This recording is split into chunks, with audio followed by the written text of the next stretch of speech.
On nous appelle des hérétiques. Dans les salons dorés de Terra, loin de la véritable guerre, les hauts seigneurs nous condamneraient au bûcher s'ils savaient ce que nous avons bâti ici. Ils parlent de pureté. Ils parlent de la lumière intouchable de l'humanité.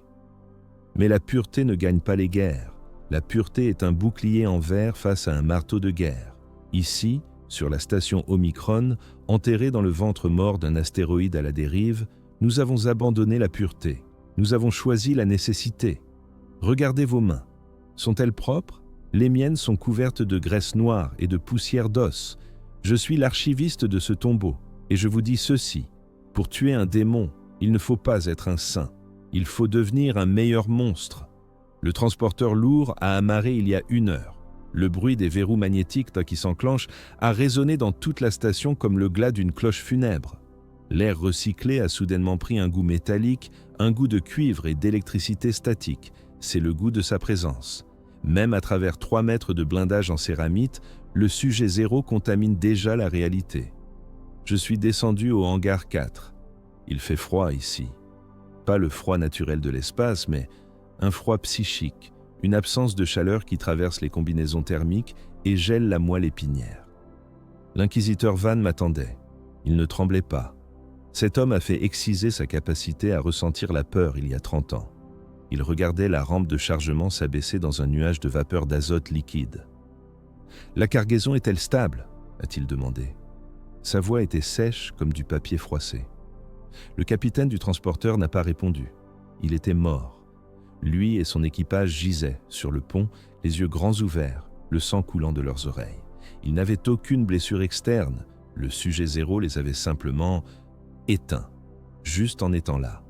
Une hémorragie cérébrale collective causée par la simple friction de son esprit contre le leur. Les serviteurs de combat, lobotomisés et insensibles à la terreur, ont avancé pour tracter le sarcophage. C'est une boîte massive, forgée dans un alliage de fer noir et d'argent béni, couverte de runes hexagrammatiques qui luisent d'une lumière malsaine, violette et pulsante. À l'intérieur de cette boîte, il y a un être humain, ou ce qu'il en reste. Un psyker de classe Alpha+, une entité capable de broyer un titan de guerre par la seule force de sa pensée. Nous l'avons capturé sur un monde ruche en flammes. Il avait 12 ans. Il avait écorché vif les 10 millions d'habitants de sa cité simplement en faisant un cauchemar. Aujourd'hui, il est notre munition. J'ai regardé le sarcophage passer devant moi. Les chaînes cliquetaient. J'ai senti une pression écrasante sur mes tempes, comme si des doigts invisibles essayaient d'écarter les plaques de mon crâne pour voir ce qu'il y avait à l'intérieur. J'ai récité le litanie de protection mentale, mais les mots semblaient vides, dérisoires. Une goutte de sang est tombée de mon nez sur le sol en grillage métallique. « Il est réveillé », ai-je murmuré. Van a souri. Un sourire sans joie, une simple contraction musculaire. Bien. S'il dormait, il ne souffrirait pas, et nous avons besoin de sa souffrance. Nous avons escorté la cargaison vers le secteur le plus profond de la station, le puits. C'est là que nous avons construit la machine. Les couloirs que nous traversions semblaient se rétrécir au passage du sarcophage, comme si la station elle-même essayait de rejeter ce corps étranger. Les lumières grésillaient, passant du blanc clinique au rouge urgence sans raison. Les ombres s'étiraient, prenant des formes qui ne correspondaient pas aux objets qui les projetaient. Nous sommes arrivés devant les portes blindées du laboratoire principal. Elles font 2 mètres d'épaisseur, gravées de sceaux de pureté qui sont maintenant gris de poussière. Van a posé sa main gantée sur le scanner rétinien. Le mécanisme a hurlé, une plainte hydraulique qui ressemblait trop à un cri humain. Les portes se sont ouvertes. Devant nous, la machine attendait. Un trône de cauchemar, hérissé d'aiguilles, de câbles et d'injecteurs chimiques, trônant au centre d'une pièce sphérique conçue pour concentrer l'énergie psychique, comme une lentille, concentre la lumière du soleil pour brûler des fourmis. « Installez-le », ordonna Vane, « et préparez les perceuses. Nous devons connecter son cortex directement au noyau avant qu'il ne réalise où il est. » J'ai regardé le sarcophage une dernière fois avant que les techniciens ne commencent à déverrouiller les sceaux. J'ai eu une certitude absolue, glaciale et terrifiante. Nous ne sommes pas les geôliers ici. Nous venons d'inviter le loup dans la bergerie et nous lui avons offert notre gorge. Le verrou a sauté avec un bruit de coup de feu. Le couvercle a commencé à glisser. Et dans le silence assourdissant de la station, j'ai entendu le bruit le plus terrifiant de ma vie. Une respiration. Il n'y a pas de beauté dans la science que nous pratiquons ici. Oubliez les laboratoires immaculés, le chrome brillant et les lumières douces. La véritable science, celle qui touche aux limites du divin, est sale. Elle sent l'huile brûlée, l'ozone et la viande cautérisée. La salle de confinement que nous appelons la cathédrale est une abomination architecturale. Les murs ne sont pas plats. Ils sont couverts de millions de micro-rainures, gravées au laser, formant un circuit imprimé tridimensionnel destiné à canaliser le warp. Au centre trône l'amplificateur psychique. Van l'appelle le trône de l'ascension. Moi, je l'appelle le chevalet de torture le plus complexe jamais conçu par l'humanité. Il ressemble à une araignée de métal noir, suspendue au plafond par des chaînes grosses comme des cuisses d'Ogrins. Ses pattes sont des injecteurs, des forêts, des sondes neuronales. Au cœur de cette toile d'acier, il y a le siège. Un réceptacle humide, moulé pour épouser la forme d'un corps humain brisé. Le sarcophage est ouvert. Le sujet zéro est sorti. Il ne ressemble pas à un monstre. C'est ce qui rend la chose insupportable. C'est un garçon. Maigre, pâle, la peau translucide laissant voir un réseau veineux bleuâtre qui pulse trop vite. Il n'a pas de cheveux. Ses yeux ont été cousus, un fil d'argent scellant ses paupières. C'était une précaution nécessaire lors de sa capture. S'il vous regarde, il peut faire bouillir votre sang. Mais, même aveugle, il voit. Il tourne la tête vers moi. Je sens son regard, non pas sur mon visage, mais sur la surface de mon esprit. C'est comme si on passait du papier de verre sur mon cerveau. Procédure d'insertion, aboie Van. Les serviteurs s'avancent. Leurs bras mécaniques saisissent le garçon. Il ne se débat pas.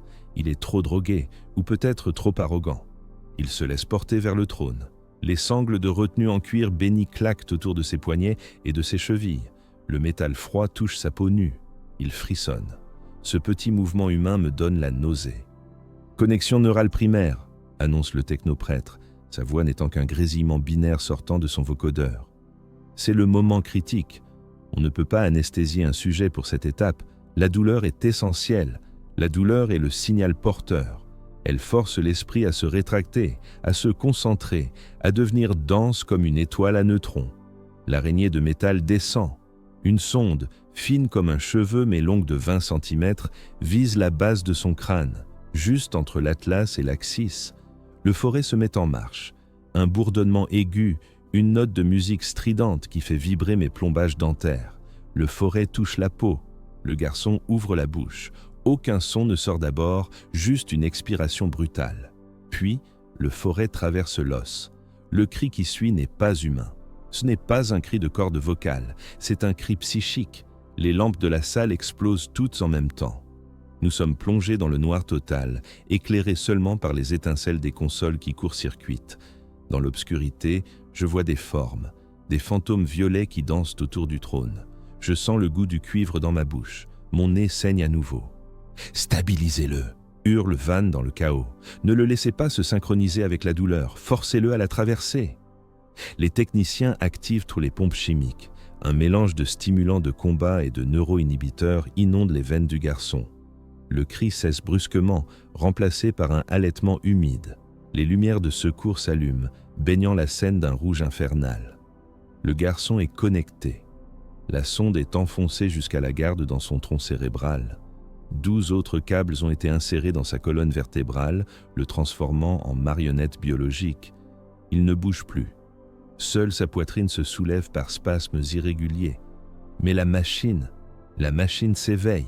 Les cadrans s'affolent, les aiguilles de pression montent dans le rouge. Le ronronnement des générateurs monte d'une octave. Ce n'est plus une machine inerte. Elle a un pouls, elle se nourrit. Je regarde les écrans de contrôle. Les ondes cérébrales du sujet zéro s'affichent. Ce ne sont pas des lignes chaotiques, ce sont des motifs géométriques parfaits, des fractales. C'est terrifiant.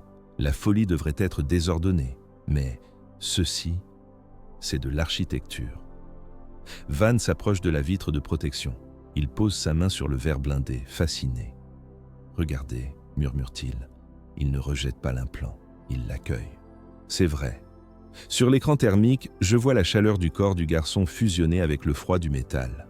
La chair autour de la sonde ne s'enflamme pas. Elle cicatrise à une vitesse surnaturelle, se soudant à l'acier. Il ne souffre plus, dis-je, réalisant l'horreur de la situation. Inquisiteur, il ne souffre plus. Il écoute. Van se tourne vers moi, les yeux brillants d'une ferveur maniaque. Qu'il écoute, archiviste, car nous allons lui faire chanter la musique des sphères. Soudain, une alarme sonore retentit. Une alarme de niveau critique. « Fuite d'énergie !» crie un technicien. « Le sujet consomme plus que prévu. Les réacteurs de la station ne suffisent pas.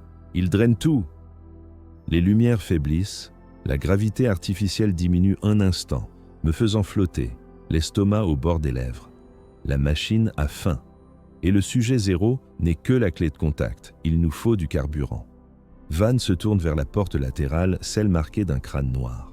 « Ouvrez le silo 2, dit-il calmement.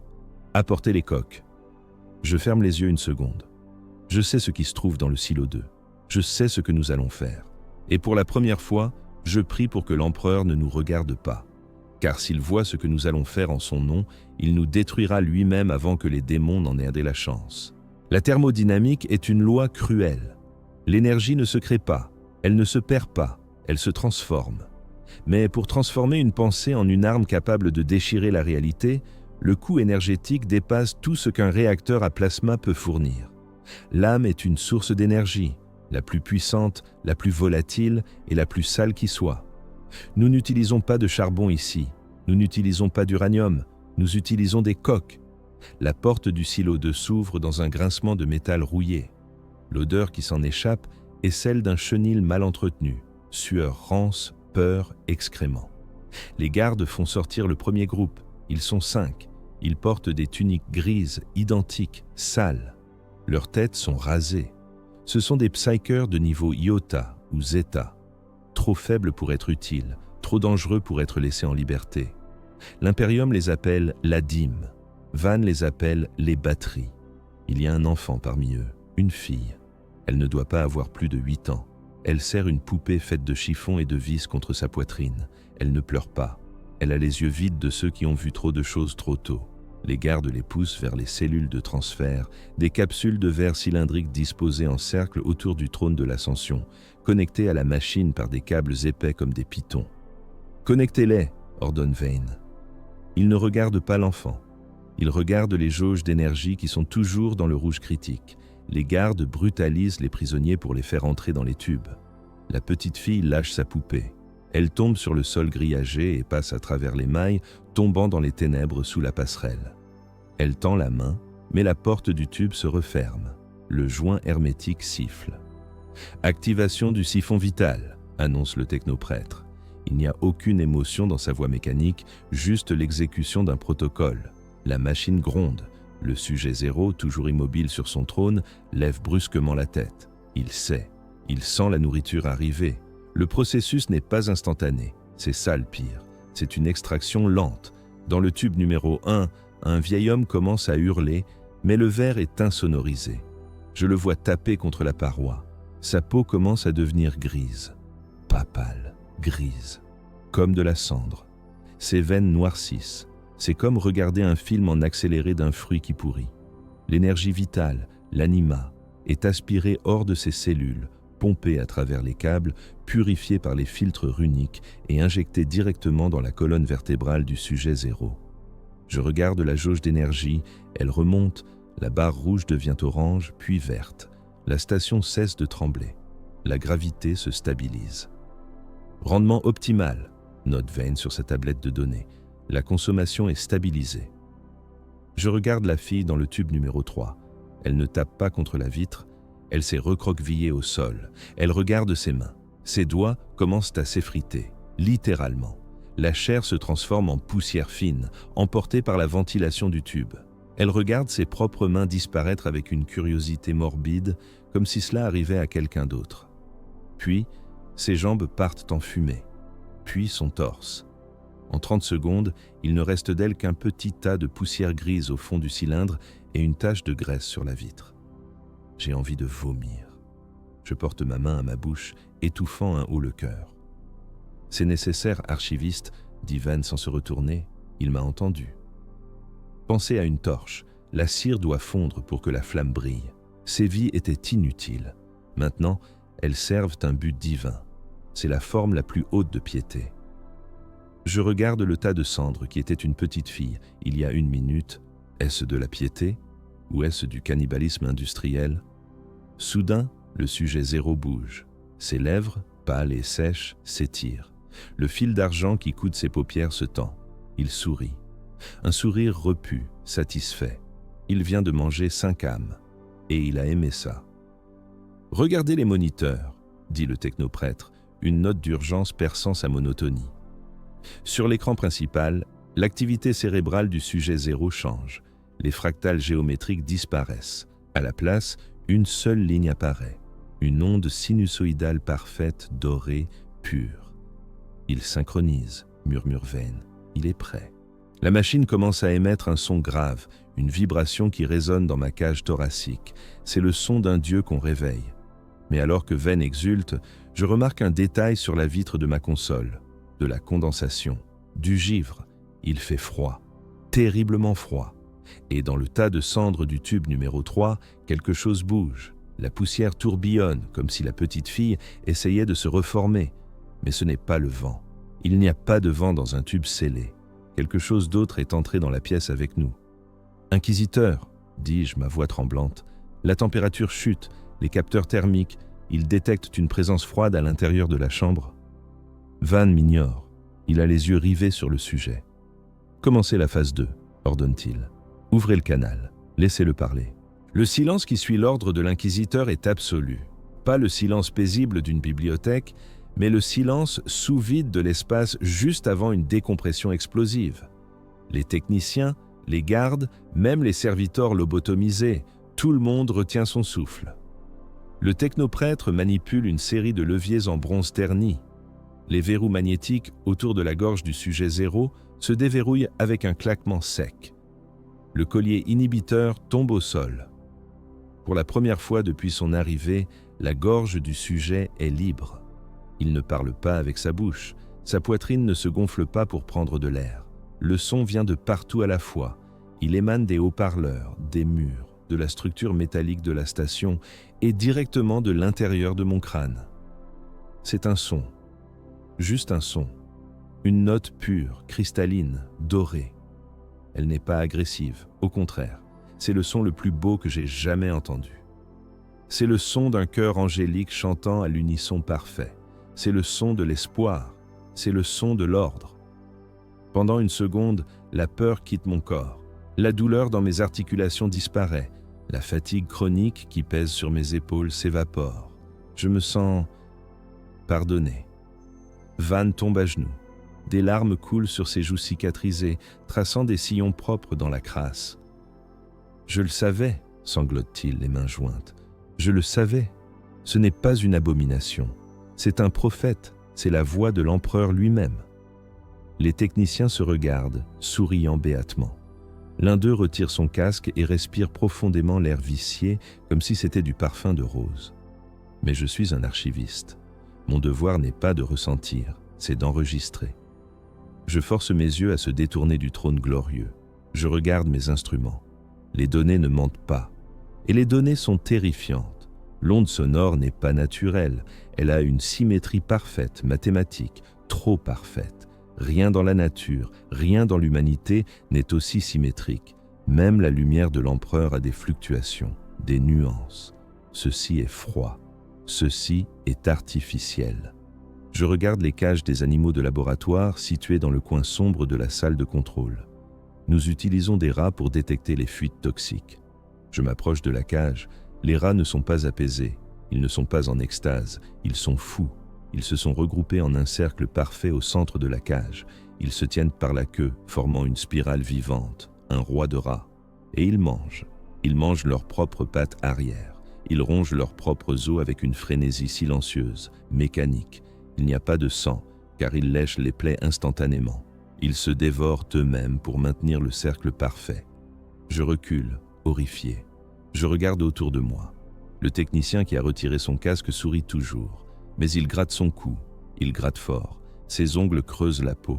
Le sang commence à couler sur son col, mais il continue de sourire, les yeux perdus dans le vide, bercés par la musique dorée. « C'est beau », murmure-t-il, « si propre, si ordonné. » Je comprends alors. Ce n'est pas la paix, c'est la stase. C'est une imposition d'ordre si violente qu'elle écrase le libre arbitre. Le sujet zéro ne projette pas de l'espoir, il projette une tyrannie psychique absolue, il force nos cellules à s'aligner, nos pensées à marcher au pas. « Inquisiteur !» criai-je, ma voix brisant à peine la mélodie ambiante. « Regardez vos hommes, regardez les rats, ce n'est pas divin, c'est une infection !» Van ne m'écoute pas. Il s'est relevé et s'approche de la vitre. Il pose son front contre le verre. « Le doute est une imperfection, archiviste, » dit-il d'une voix rêveuse, « et bientôt, nous serons tous parfaits. » Sur l'écran de contrôle, une nouvelle alerte clignote. Pas une alerte d'énergie cette fois. Une alerte biologique. Le rythme cardiaque du sujet zéro s'est arrêté. Il est cliniquement mort. Et pourtant, la musique continue. Plus forte, plus claire. Il n'a plus besoin de son cœur. Il n'a plus besoin de son corps. Il est en train de devenir le signal. Je regarde ma main. Je tiens mon stylet si fort que mes jointures sont blanches. Sans m'en rendre compte, j'ai commencé à graver quelque chose sur la surface métallique de mon bureau. Pas des mots. Des formes géométriques, des triangles imbriqués, les mêmes que ceux que forment les rats. Je lâche le stylet comme s'il était brûlant. La fréquence est déjà en moi. Nous ne contrôlons plus rien. La cage est ouverte et nous sommes assis à l'intérieur. 3 jours ont passé depuis que la musique a commencé. Elle ne s'est jamais arrêtée. Elle ne s'arrête jamais. Même quand je mets mes bouchons d'oreilles industriels, je l'entends. Elle vibre dans le calcium de mes dents. Elle résonne dans l'eau de mes yeux. La station Omicron a changé. Ce n'est plus un lieu de recherche. C'est une ruche. Et nous sommes les drones. L'efficacité a augmenté de 400%. C'est ce que disent les rapports que je tape machinalement. Personne ne dort. Le sommeil est une perte de temps, une interruption de l'œuvre. Nous avons découvert que nous n'en avions plus besoin. La lumière dorée qui émane du sujet zéro semble remplacer le repos, la nourriture et même l'espoir. Je marche dans les couloirs pour rejoindre le réfectoire, non pas pour manger, mais par habitude, une trace vestigiale de mon humanité. Les couloirs sont immaculés. Les techniciens de maintenance frottent les murs jusqu'à ce que le métal brille, jusqu'à ce que leurs doigts saignent, mais ils ne s'arrêtent pas. Le sang est simplement essuyé, intégré au nettoyage. Je croise le lieutenant Carras, c'était un homme jovial, un buveur, un joueur de cartes. Il marche droit, le regard fixe. Il ne cligne pas des yeux. « Lieutenant », dis-je. Il s'arrête, il tourne la tête vers moi avec un mouvement saccadé, mécanique. « L'angle est incorrect, archiviste », dit-il. Sa voix est plate. « Pardon ?»« Votre insigne. Il est incliné de 3 degrés vers la gauche. Cela perturbe la symétrie. » Avant que je puisse répondre, il tend la main, saisit mon col et redresse l'insigne avec une force brutale. J'entends le tissu se déchirer. Il hoche la tête, satisfait, et reprend sa marche. Je continue. J'arrive au réfectoire. Il n'y a personne. Les tables ont été empilées sur le côté. Au centre de la pièce, une douzaine de membres d'équipage sont assis en cercle. Ils ne parlent pas. Ils travaillent. Ils ont démonté les unités de ventilation, les grille-pains, les luminaires. Ils réassemblent les pièces. Je m'approche. Ce qu'ils construisent n'a aucun sens fonctionnel. C'est une sculpture de fils de cuivre, de verre brisé et d'os humain. Une tour spirale qui monte vers le plafond. C'est magnifique, c'est terrifiant. Je reconnais l'un des hommes, c'est Arlen, un ingénieur. Il pleure. Des larmes de sang coulent de ses yeux, mais ses mains continuent de tordre le métal avec une précision chirurgicale. « Arlen » chuchotai-je. Il ne me regarde pas. Il murmure en boucle. J'ai vu le visage de Dieu. Il pleurait aussi. Il pleurait de l'huile. Je recule. Je cours vers mes quartiers. Je verrouille la porte. Je m'assois sur mon lit. Je regarde mes mains. Elles tremblent. Je prends mon carnet de notes. Je veux écrire un rapport. Je veux écrire « Nous sommes compromis. Envoyer de l'aide ». Mais quand je regarde la page, je n'ai pas écrit ça. J'ai dessiné des cercles. Des centaines de cercles concentriques. Ils sont parfaits. Je n'ai pas utilisé de compas. Ma main l'a fait toute seule. Soudain, l'intercom de ma chambre s'allume. C'est la voix de Vane. « Archiviste, présentez-vous à la salle de contrôle. Le sujet 0 demande plus. »« Plus de quoi ?» demandai-je au micro, la peur serrant ma gorge. « Plus de réalité, » répond Vane. « Les barrières tombent. Nous allons retirer les sceaux. » Je lâche le carnet. Retirer les sceaux ? Les changelars inversés sont la seule chose qui empêche le warp pur de nous inonder. S'il fait ça, nous ne serons plus seulement fous. Nous serons des portes ouvertes sur l'enfer. Je dois l'arrêter. Mais alors que je me lève, je sens une résistance. Mes jambes ne veulent pas courir pour fuir. Elles veulent marcher, au pas, en rythme avec la musique.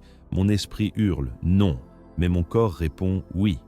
Je déverrouille la porte, je sors dans le couloir, et je marche vers ma propre damnation, incapable d'arrêter mes pieds, fasciné par la symétrie parfaite de ma propre marche vers la mort. Je ne marche pas seul vers la salle de contrôle. Tout le personnel de niveau alpha marche avec moi. Nous sommes une procession silencieuse, un fleuve de tuniques grises et d'armures noires coulant vers le centre de la toile. Il n'y a pas de conversation, pas de regards échangés, juste le bruit rythmé, hypnotique, de 100 paires de bottes frappant le sol métallique à l'unisson. Clang, clang, clang. C'est le battement de cœur de la station. Nous arrivons à la cathédrale. L'air y est devenu irrespirable pour un être humain normal. Il est chargé d'ozone, lourd, huileux. Il goûte le cuivre et la vieille poussière. La gravité semble avoir changé. Je me sens plus lourd, comme si le sol essayait de m'absorber. Van se tient sur l'estrade devant le trône de l'Ascension. Il a changé. En 3 jours, il a vieilli de 20 ans. Ses cheveux sont devenus blancs, sa peau est parcheminée, tendue sur son crâne comme du cuir séché. Mais ses yeux sont deux puits de lumière dorée. Il a arraché ses propres implants cybernétiques. L'orbite de son œil bionique est vide, saignante, mais il ne semble pas le remarquer. Il a rejeté la machine pour être plus proche du sujet. « Mes frères, dit-il. » Sa voix n'est plus sèche. Elle est vibrante, amplifiée par la même distorsion qui émane du sujet 0. Nous avons atteint le seuil. Le protocole déicide a été un succès. Nous avons créé un dieu. Mais un dieu ne peut pas vivre dans une cage. Il pointe le sarcophage ouvert où le corps émacié du garçon flotte maintenant à quelques centimètres du siège, soutenu par des volutes d'énergie psionique. Les changelars limitent ton expansion. Ils filtrent sa gloire. Ils sont une insulte à sa divinité. Il se tourne vers le panneau de contrôle principal, protégé par 2 technoprêtres de haut rang, Magos Kael et Magos Vorin. Désactivez les limiteurs, abaissez les changelars, laissez le warp entrer et se mélanger à son esprit. Le silence tombe. C'est un ordre de suicide. Sans changelar, nous sommes nus face à l'immatérium. C'est la mort instantanée, ou pire, la possession éternelle. Magos Kael ne bouge pas. Sa main mécanique reste suspendue au-dessus du levier rouge. Son vocodeur émet un cliquetis nerveux. « Inquisiteur », grince-t-il. La logique dicte que l'exposition au warp brut entraînera une défaillance structurelle de la station à 100%. Le taux de survie est de 0. C'est illogique. Van sourit. C'est le sourire d'un homme qui regarde une fourmi essayer d'expliquer les mathématiques. La logique est la béquille des faibles, Magos. La foi n'a pas besoin de survie, elle a besoin de sacrifice. Il sort son pistolet Bolter. C'est un mouvement lent, délibéré. Obéissez. Magos Kael hésite encore. C'est son erreur. La dernière erreur de sa longue vie binaire. Van tire. Le bruit est assourdissant dans l'espace clos. Le torse du technoprêtre explose dans une gerbe d'huile noire et d'étincelles. Son corps métallique s'effondre avec un fracas de ferraille. Van tourne son arme vers Magos Vorin. « Et toi, Vorin, ta logique est-elle aussi défectueuse ?» Vorin ne regarde pas le cadavre de son collègue. Il regarde le pistolet, puis il regarde le levier. Ses servomoteurs gémissent. La peur biologique, une émotion qu'il pensait avoir supprimée, inonde ses circuits. « Conformité », dit-il. Il abaisse le levier. Le son qui suit n'est pas une explosion. C'est un déchirement. Comme si on déchirait une immense toile de voile au-dessus de nos têtes. Les lumières virent au violet profond. Les ombres se détachent des objets et commencent à ramper sur les murs. Je sens une pression terrible dans mes oreilles. Le monde réel vient de se briser. La barrière entre l'ici et l'ailleurs n'existe plus. Le sujet zéro ouvre la bouche. Les fils d'argent qui scellent ses lèvres craquent et se rompent. Il inspire. Il n'inspire pas de l'air. Il inspire la réalité. Les murs de la salle commencent à se dissoudre, se transformant en fumée numérique. Je regarde mes propres mains. Elles deviennent transparentes. Je vois mes os. Je vois le sang qui circule à l'intérieur, mais le sang n'est pas rouge. Il est or. Van écarte les bras, accueillant l'apocalypse. « Enfin !» hurle-t-il, sa voix se mêlant au rugissement de la tempête psychique. « Enfin, nous sommes vrais !» Je tombe à genoux, non par prière, mais parce que le sol n'est plus solide. Il est devenu une surface liquide, mouvante. Je sombre dans le sol de la station comme dans des sables mouvants. Et tandis que je m'enfonce, je vois le sujet zéro tourner lentement sa tête aveugle vers moi. Il ne sourit plus. Il a faim. Et maintenant, il n'y a plus de barreaux. La gravité s'est inversée. Je ne tombe plus vers le sol. Je tombe vers le plafond. Je m'écrase contre les tuyauteries et les gaines de ventilation qui tapissent le haut de la cathédrale. Autour de moi, des techniciens et des gardes hurlent en s'envolant, leur corps percutant la charpente métallique avec des bruits mats, écœurant d'os brisés. La machine Dieu, elle, ne bouge pas. Elle est l'encre, le point fixe dans un univers devenu fluide. Le sujet zéro flotte au centre de l'ouragan, les bras en croix, imitant une crucifixion inversée. Les câbles qui le relient au trône pulsent, gonflés d'une énergie qui n'est ni électrique ni sanguine. Ils sont devenus des veines charnues, roses et palpitantes, qui pompent la substance même du warp dans la structure de la station. Puis, le chant commence. Jusqu'à présent, c'était une fréquence, une note, une vibration. Maintenant, c'est une voix. Elle ne prononce pas de mots. Elle chante une mélodie mathématique complexe, une suite d'accords dissonants qui défient l'harmonie humaine. Chaque note est une lame de rasoir pour l'esprit. Si, la, sol, do. À chaque changement de tonalité, la réalité se convulse. Je regarde en bas, ou ce qui était le bas.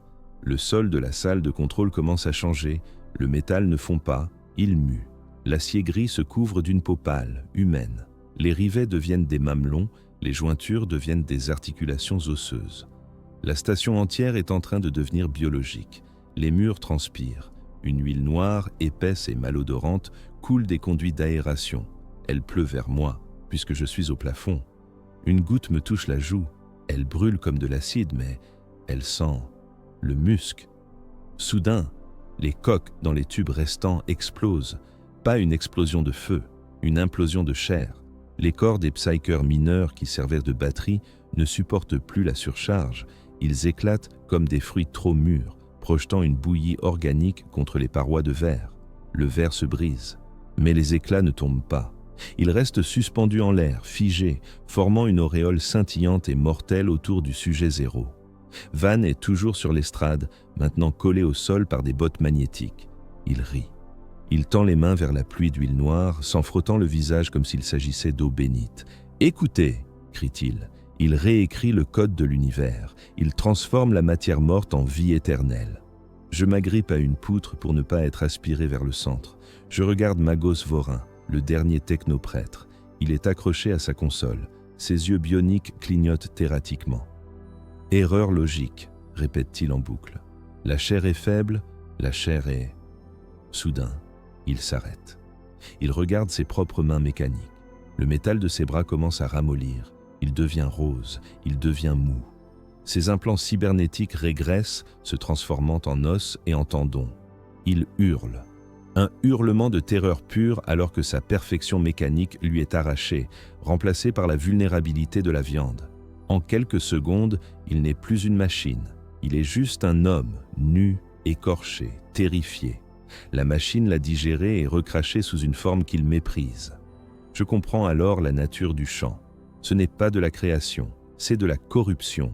Il ne donne pas la vie, il impose la biologie là où elle ne devrait pas exister.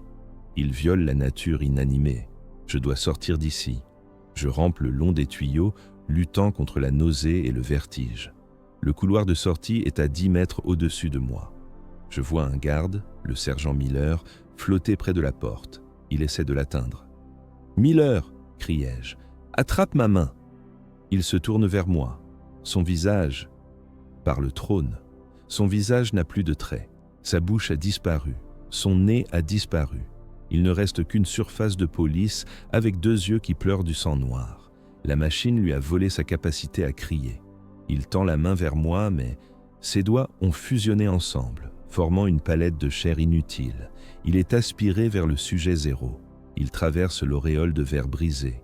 Il est déchiqueté en silence, sa viande fraîchement remodelée venant nourrir la masse centrale. Je ne regarde plus en arrière. Je donne un coup de pied contre la poutre et je me propulse vers le couloir. Je m'écrase contre le rebord métallique qui est maintenant chaud et palpitant sous mes doigts. C'est comme grimper dans la gorge d'un animal géant. Je misse à l'intérieur. Je suis sorti de la salle, mais le couloir n'est plus un couloir. Les lumières sont des yeux. Le sol est une langue rugueuse. Je cours dans les entrailles de la bête que nous avons réveillée. Et derrière moi, le chant continue, plus fort, plus joyeux, célébrant la fin de la raison. On dit que le temps est une rivière, qu'il coule dans une seule direction, de la naissance vers la mort. Mais ici, dans le sillage du sujet 0, le temps n'est plus une rivière, c'est un marais. Il stagne, il tourne en rond, il remonte à contre-courant. Je cours dans le secteur 4. Je devrais être proche des quartiers d'habitation, mais je reconnais les marques sur les murs, cette éraflure en forme de croix, cette tache de rouille. Je suis déjà passé ici, il y a 5 minutes, et il y a 10 minutes. Je cours en boucle. Je m'arrête, le souffle court. L'air est trop riche en oxygène, trop humide. Il a une odeur de forêt tropicale après une pluie acide. Les murs respirent, littéralement. Les panneaux de métal se soulèvent et s'abaissent avec un rythme lent, asthmatique. Je regarde ma montre chrono. Les aiguilles là ne tournent pas, elles fondent. Le verre du cadran coule sur mon poignet comme du sirop. « Calme-toi », murmurai-je. « Tu es un archiviste. Ton esprit est une forteresse. Analyse. » Je reprends ma marche plus lentement. Au détour d'un couloir, je vois une silhouette. Elle est debout, dos à moi, immobile devant une écoutille de maintenance. Elle porte la tunique grise des archivistes. Elle a ma carrure. « Hé !» criai-je. « Qui êtes-vous » La silhouette ne bouge pas. Je m'approche, mon stylet brandi comme une arme dérisoire. Je pose ma main sur son épaule. L'homme se tourne. C'est moi. C'est mon visage. Mais il est vieux. Ses cheveux sont blancs, ses yeux sont laiteux, aveugles de cataracte. Sa peau est couverte de scarifications rituelles, les mêmes cercles que je dessinais inconsciemment. Il porte un collier fait de dents humaines. Le vieux moi me sourit, révélant des gencives pourries. « Tu es en retard, croasse-t-il. Nous t'attendons pour la communion. » Je recule, trébuchant sur mes propres pieds. Ce n'est pas possible. C'est une hallucination. Le vieux moi rit. Une hallucination ?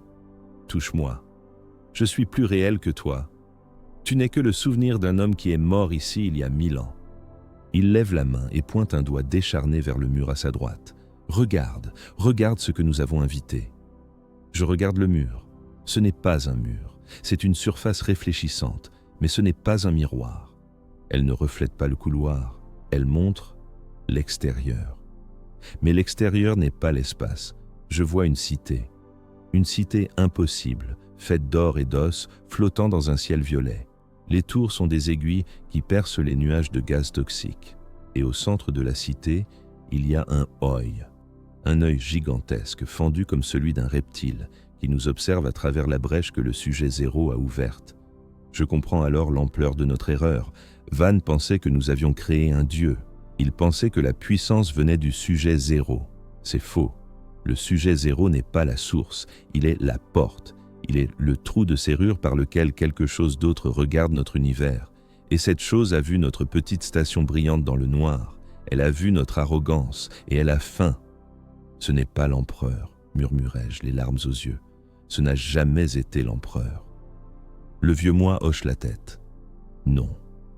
L'empereur est silencieux. Celui-ci aime chanter. Soudain, le vieux moi commence à convulser. Sa mâchoire se décroche, sa peau se déchire dans le dos. Des ailes de mouche, translucides et vibrantes, sortent de ses omoplates dans une gerbe de sang et de puces. Il n'est plus moi. Il est un héros. « Rejoins-nous » hurle-t-il, sa voix devenant un bourdonnement d'insectes. Je ne discute pas, je ne réfléchis pas. La panique primitive prend le dessus. Je me retourne et je cours. Je fuis mon propre avenir. Je fuis la vérité que je viens de voir. La station n'est plus un lieu de science, c'est un ventre. Et nous sommes en train d'être digérés pour nourrir la chose qui grandit de l'autre côté du miroir. Je dois trouver Vane. Non pas pour le sauver, mais pour le tuer avant qu'il n'ouvre la porte en grand. Je retrouve mon chemin vers la cathédrale non pas grâce à mon sens de l'orientation, mais en suivant le bruit. Le chant est devenu un rugissement. C'est le son d'un millier de voix hurlant en harmonie, le son de la chair qui se déchire et se reforme à une vitesse effrénée. Je m'arrête à l'entrée de la salle de contrôle. Ce que je vois défie toute description rationnelle. La machine Dieu et le sujet zéro ne font plus qu'un. Le métal noir du trône a fondu, coulant comme de la cire chaude sur le corps du garçon, l'enveloppant dans une armure grotesque. En retour, la chair du garçon a grandi, elle a envahi la structure. Des tendons épais comme des câbles d'amarrage relient le sujet au mur de la station. La salle entière bat au rythme d'un cœur titanesque, visible sous une membrane de peau translucide qui recouvre le sol. Et au pied de cette abomination, il y a Vane. L'inquisiteur n'est plus un homme, il est un suppliant. Il s'est déshabillé. Il a utilisé un scalpel laser pour graver des symboles sacrés directement sur son torse, mais les plaies ne saignent pas. Elles brillent d'une lueur dorée. Il lève les bras vers la chose qui fut le sujet zéro. « Prends-moi » supplie-t-il. « Je suis le berger. Je t'ai nourri. Accorde-moi l'ascension. » La chose tourne son visage vers lui. Ce n'est plus un visage humain. C'est un masque d'or lisse, sans yeux, sans nez, avec seulement une bouche verticale qui s'ouvre sur un néant tourbillonnant. « Tu es petit » dit la voix. Elle ne vient pas de la bouche. Elle résonne dans les os de tous ceux qui sont présents. « Tu es vide. » Vane tombe à genoux, pleurant de joie d'être adressé par son Dieu. « Remplis-moi, fais de moi ton vase. » Des tentacules de chair biomécanique descendent du plafond. Ils ne sont pas agressifs, ils sont presque doux. Ils caressent le visage de Vane, ils s'enroulent autour de ses bras, de sa taille, de son cou. Je devrais tirer. J'ai récupéré le pistolet Bolter d'un garde mort dans le couloir. Je devrais mettre une balle dans la tête de Vane et finir ça. Mais je suis paralysé par l'horreur du spectacle. Les tentacules se resserrent. Vane ne crie pas de douleur, il rit. Oui, oui. Je vois la lumière. Je vois... Soudain, sa peau commence à bouger, comme s'il y avait des vers sous son épiderme. « Tu ne seras pas un vase », dit la voix, avec une cruauté froide et amusée. « Tu seras une brique. » Vane s'arrête de rire. « Quoi ?» Les tentacules tirent, brutalement. Vane est soulevé du sol. Il est tiré vers la masse centrale de chair et de métal. Il réalise trop tard. Il ne va pas être déifié. Il va être consommé. « Non, attendez, je suis l'inquisiteur Vane. Je commande ici. » « Ici, il n'y a que de la viande, » répond la voix. Le corps de Vane percute la masse. Il n'y a pas d'impact. La chair du sujet zéro s'ouvre comme une bouche géante et l'avale à moitié. Je vois les jambes de Vane s'agiter frénétiquement. Je l'entends hurler, un son étouffé, humide. Puis, sa peau commence à fusionner avec celle de la créature. Ses vêtements se dissolvent. Ses os craquent alors qu'ils sont remodelés pour s'intégrer à la nouvelle architecture. En 10 secondes, l'inquisiteur Vane disparaît. À la place, un nouveau visage émerge sur le flanc de la créature. C'est le visage de Vane, figé dans un cri éternel, les yeux grands ouverts, aveugle. Il est devenu une simple décoration, une gargouille vivante sur le trône de son faux dieu. Je recule, tremblant de tout mon corps. La hiérarchie est brisée. Le commandement est mort. Il n'y a plus d'inquisition ici. Il n'y a que la fin. La tête dorée de la créature pivote lentement. La fente verticale de sa bouche semble sourire. Elle m'a vu. « Archiviste », murmure-t-elle. « Tu as peur. C'est délicieux. Approche. Il reste de la place. » Je lève le pistolet. Mes mains tremblent tellement que je dois utiliser les deux pour viser. « Va te faire foutre !» crachai-je. C'est une prière vulgaire, mais c'est la seule qu'il me reste. Je tire. L'obus explosif frappe la créature en pleine poitrine. Il explose, la chair se déchire et se referme instantanément. La créature rit, un rire qui fait trembler les fondations de la station. Les balles sont de la matière, je suis au-delà de la matière. Je comprends que je ne peux pas le tuer, pas avec une arme, pas ici. Il n'y a qu'une seule chose qui peut arrêter ça, le feu purificateur, l'anéantissement total, le réacteur central. Je me retourne et je cours vers l'ascenseur de service. Je dois descendre au cœur de la station, je dois tout faire sauter. C'est la seule rédemption possible. L'ascenseur de service vers le noyau n'est plus une cage de transport. C'est un œsophage.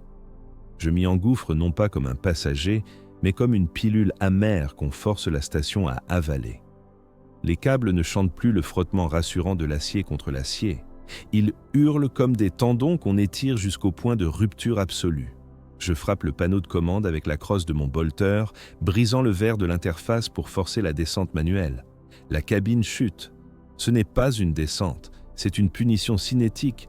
La gravité augmente à chaque niveau que nous dépassons, une main invisible qui écrase mes vertèbres, compressant ma colonne vertébrale comme un chapelet d'os trop serré. L'air se réchauffe brutalement. Il ne sent plus l'ozone recyclé et stérile des niveaux supérieurs, mais quelque chose de bien plus ancien, de bien plus terrible, l'odeur du cuivre en fusion et de la graisse brûlée. C'est l'odeur d'un dieu en colère qui transpire dans le noir. À travers les grilles du sol de la cabine, je vois le puits sans fond défiler à une vitesse vertigineuse. Les parois du tunnel de maintenance sont changées. Les conduites hydrauliques ne sont plus grises et rigides, elles pulsent. Elles sont devenues veineuses, gonflées d'un liquide luminescent et malsain qui éclaire la descente d'une lueur violette, stroboscopique. Je vois des formes pressées contre les parois du tunnel. Non, pas des formes, mais des empreintes, comme si les âmes des techniciens morts avaient été absorbées par le béton et criaient maintenant à travers la matière inerte. « Rejoins-nous, archiviste !» murmurent les rivets de la cabine qui vibrent sous mes doigts. La chute est douce, le fond est tendre. Je ferme les yeux et je recite le catéchisme de la haine. Je hurle les mots pour couvrir le bruit du chant qui, même ici, s'infiltre dans la moelle de mes os. La haine est une encre. La haine est propre. Si je peux haïr ce que je vois, je peux rester humain encore quelques minutes, juste assez longtemps pour tuer tout le monde. Je me concentre sur le poids du pistolet bolté dans ma main, sur la douleur de mes poumons brûlés, sur la réalité tangible de ma propre souffrance. La cabine s'arrête brutalement. Non pas avec le freinage hydraulique, mais avec le bruit mou et écœurant d'un impact dans de la viande. Les portes refusent de s'ouvrir. Elles sont soudées par une substance organique, une résine dure qui ressemble à de l'ambre fossilisé mêlé à du sang séché. Je lève mon arme, je tire. Le bruit du bolter est assourdissant dans l'espace clos, une détonation sacrée qui fait exploser la résine en éclats tranchants. Je m'extirpe de la cabine par la brèche fumante. Je suis sur le pont technique Alpha. La chaleur est insupportable. Ma combinaison thermique bip une alarme continue, mais je l'ignore. Ici, au plus près du réacteur, la réalité est fiévreuse. L'air ondule comme au-dessus d'un désert radioactif. Les passerelles métalliques ne sont pas droites, elles se tordent comme des racines d'arbres cherchant de l'eau dans un sol aride. Et au centre de cette caverne d'acier, trône l'idole que je suis venu détruire, le réacteur à plasma. Il ne ressemble plus au schéma technique que j'ai étudié pendant des décennies. Le blindage de confinement, autrefois un cylindre parfait de céramique bénite, s'est ouvert comme une fleur carnivore. Au centre, le noyau de plasma ne brûle pas bleu. Il brûle or. Un or liquide, visqueux, qui défie la physique. Il ne produit pas de chaleur, il produit du désir. En le regardant, je sens une envie irrépressible de retirer mon casque, de retirer ma peau, et de plonger nu dans cette lumière interdite. C'est la tentation ultime. La promesse que la douleur cessera si j'accepte de brûler. Je fais un pas, puis un autre. Mes bottes collent au sol. Je baisse les yeux. Le sol est couvert d'un tapis de dents. Des millions de dents humaines, petites et blanches, poussant à même le métal comme du lichen calcaire. Elles crissent sous mes pas. C'est le bruit le plus atroce que j'ai jamais entendu. Je suis arrivé en enfer. Et le sol a faim. Je ne suis pas seul sur la passerelle. Ils m'attendaient. Ce ne sont pas des gardes. Ce ne sont pas des démons issus du Warp. Ce sont les serviteurs de maintenance du réacteur, les drones lobotomisés qui entretenaient autrefois cette machine sacrée. Mais la corruption du sujet zéro les a améliorés. Leurs outils, scies circulaires, chalumeaux à plasma, pinces hydrauliques, ne sont plus greffés sur leurs moignons, ils ont poussé hors de leur chair. Le métal et l'os ont fusionné en une symphonie grotesque de fonctionnalités meurtrières. Ils n'ont pas de visage, juste des griots de ventilation qui soupirent une vapeur noire rythmée par la respiration de la station. Ils ne m'attaquent pas avec rage, ils ne courent pas, ils travaillent. Pour eux, me démembrer n'est qu'une autre tâche de maintenance, une anomalie dans le système divin qu'il faut rectifier. Je suis un tuyau qui fuit, je suis une erreur de code. Le premier s'avance, son bras droit terminé par une foreuse industrielle qui tourne avec un bourdonnement humide, lubrifié par du sang. Je ne ralentis pas. Je lève le bolter et je tire à bout portant dans ce qui devrait être son torse. L'obus explose, mais il n'y a pas de gerbe rouge, juste de l'huile sacrée et de la lumière dorée qui jaillit de la plaie, comme si j'avais percé une outre de nectar divin. La créature vacille, mais continue d'avancer, indifférente à sa propre destruction, portée par le chant. Je lâche mon arme vide, elle est inutile ici. C'est un combat de volonté, pas de balistique. Je saisis une barre de fer arrachée à la rambarde. Le métal est chaud, vibrant, vivant sous mes gants. Et je frappe. Je frappe avec la fureur d'un homme qui a vu son univers s'effondrer. Je fracasse le crâne du serviteur, exposant un cerveau qui luit comme une pierre précieuse pulsante. Il tombe, ses jambes se dérobant sous lui, et ses frères s'arrêtent un instant, confus, comme s'ils attendaient de nouvelles instructions de la fréquence mère. J'en profite. Je me jette sur la console de contrôle principale. L'interface est une abomination. L'écran est fissuré, suintant un liquide noir qui ressemble à de l'encre de sèche. Les touches ne sont plus du plastique, mais des phalanges osseuses qui claquent quand on appuie dessus. Les symboles runiques de l'Adeptus Mechanicus clignotent, luttant pour rester rouges au milieu de l'invasion violette. Je ne connais pas les codes de purge. Van les a emportés dans sa tombe de chair là-haut. Mais je suis un archiviste. Je sais comment les choses sont construites, et par le trône, je sais comment les briser. Je n'essaie pas d'éteindre le réacteur. J'essaie de le rendre fou. J'arrache le panneau de maintenance sous l'écran avec mes doigts, ignorant les bords tranchants qui scient mes gants. Les câbles à l'intérieur se tordent comme des vipères, sifflant et crachant des étincelles. Je plonge mes mains nues dans le nid de serpent électrique. La douleur est instantanée, aveuglante, blanche. L'électricité traverse mes bras, remonte jusqu'à mes épaules, contracte mon cœur dans un étau de feu. Je hurle. Ce n'est pas un cri de peur, c'est un cri de victoire, c'est une prière inversée. Je connecte le circuit de refroidissement directement sur l'injecteur de carburant. C'est une hérésie technologique suprême. C'est un blasphème contre l'omnimessie. Je force la machine à boire son propre poison. Je force l'ordre à s'étouffer avec le chaos. Sous moi, le cœur d'or a un spasme. Le rythme régulier, hypnotique, se brise. Le boum-boum apaisant devient un boum. Clac, boum. Le liquide doré dans la cuve commence à bouillir furieusement. La lumière change, elle vacille. L'or ternit, laissant apparaître des veines de rouge colérique, des bulles de chaleur instables qui remontent à la surface. Arrête. La voix explose dans ma tête, me faisant tomber à genoux. Ce n'est plus la voix séduisante et omnisciente du sujet zéro. C'est la voix d'un enfant capricieux à qui on arrache son jouet. Elle est pleine de panique. La perfection a peur. Tu ne comprends pas l'architecture, tu brises la symétrie. Nous étions si proches de la stase éternelle, pourquoi refuses-tu l'amour? Je rampe vers le levier d'activation manuelle des barres de contrôle. Ma vision se brouille, je pleure du sang. Mes mains fument, la chair de mes paumes littéralement fondue sur le métal des câbles que j'ai manipulés. Je suis en train de mourir, mais je n'ai jamais été aussi vivant. L'amour, croassai-je, ma gorge brûlée par les fumées toxiques. Ton amour est une tumeur.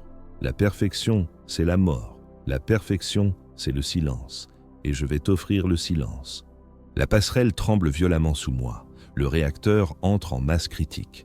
Les sirènes d'alarme se déclenchent. Non plus comme des avertissements techniques, mais comme le glas funèbre de la station, des hurlements de bêtes qu'on égorge. Les serviteurs autour de moi s'effondrent, leur lien avec l'entité coupée par la douleur pure de la machine qui agonise. Je saisis le levier. Il est lourd, il résiste. C'est comme essayer de plier le bras de Dieu. Je mets tout mon poids, tout mon désespoir, toute ma haine dans ce mouvement final. Le levier cède avec un craquement métallique qui sonne comme un os brisé. Les barres de contrôle sont éjectées. Le confinement magnétique tombe. Le cœur d'or hurle. Une colonne de feu pur, blanc et terrifiant, s'élève vers le plafond, perçant les étages, traversant la chair, le métal et l'ambition. La corruption commence à brûler. Je ne fuis pas. Il n'y a nulle part où aller. Je me tourne face à la lumière. J'ouvre les bras pour accueillir l'absolution thermique, enfin. La fin n'est pas noire, elle est blanche. Pendant une fraction de seconde qui semble durer des siècles, je vois tout. Je ne brûle pas, je suis traduit. Je vois les atomes de mon corps se séparer les uns des autres, une dissolution lente et magnifique. Je vois la station Omicron non plus comme un lieu physique de métal et de couloirs, mais comme une équation mathématique complexe qui vient d'être résolue par zéro. Le feu purificateur balaie la corruption. Il n'y a pas de résistance possible face à la température d'une étoile naissante. Je vois la chair obscène qui recouvrait les murs s'évaporer instantanément, laissant derrière elle la pureté absolue du vide. Je vois, à travers les étages qui fondent comme du verre, le visage du sujet zéro, là-haut dans la salle de contrôle. Il ne sourit plus, il ne chante plus. Sa symétrie parfaite se fissure. Il n'est que poussière face à la fureur d'une humanité qui préfère l'autodestruction à l'esclavage. L'œil dans le miroir, cette chose immense et ancienne qui nous regardait depuis l'autre côté de la réalité, cligne et se referme, aveuglé par notre sacrifice. La porte est verrouillée. La douleur disparaît. Non, c'est faux. La douleur devient la seule chose qui existe, si intense, si totale, qu'elle en devient une extase, une transcendance. Je ne suis plus un archiviste, je ne suis plus un hérétique, je ne suis plus un homme, je suis une munition. J'ai été tiré, j'ai atteint ma cible, puis le silence. Pas le silence de l'attente, pas le silence qui précède la musique, le silence absolu, le silence géologique, le silence de l'espace après qu'une voix ait été brutalement étouffée par la main de la physique. Transition, bruit blanc, crépitement statique, souffle du vide, enregistrement récupéré, balise de données 789 O origine, champ de débris, Omicron. Statut, corrompu, sanctifié, transcription automatique, priorité, vermillon. Si quelqu'un entend ceci, ne cherchez pas ce que nous avons fait. Ne cherchez pas à comprendre pourquoi nous brûlons. Il n'y a pas de savoir ici, seulement la cendre. Nous avons cru pouvoir toucher le divin avec des mains sales. Nous avons cru que la lumière pouvait être mise en cage, cataloguée, utilisée. L'empereur ne nous parle pas pour une raison. Son silence sur le trône d'or est sa plus grande miséricorde. Car si nous pouvions entendre la véritable réponse de l'univers à nos prières, nous nous arracherions les oreilles pour que cela cesse. J'ai vu le visage de Dieu dans la machine, et il avait faim. Il voulait que nous soyons parfaits.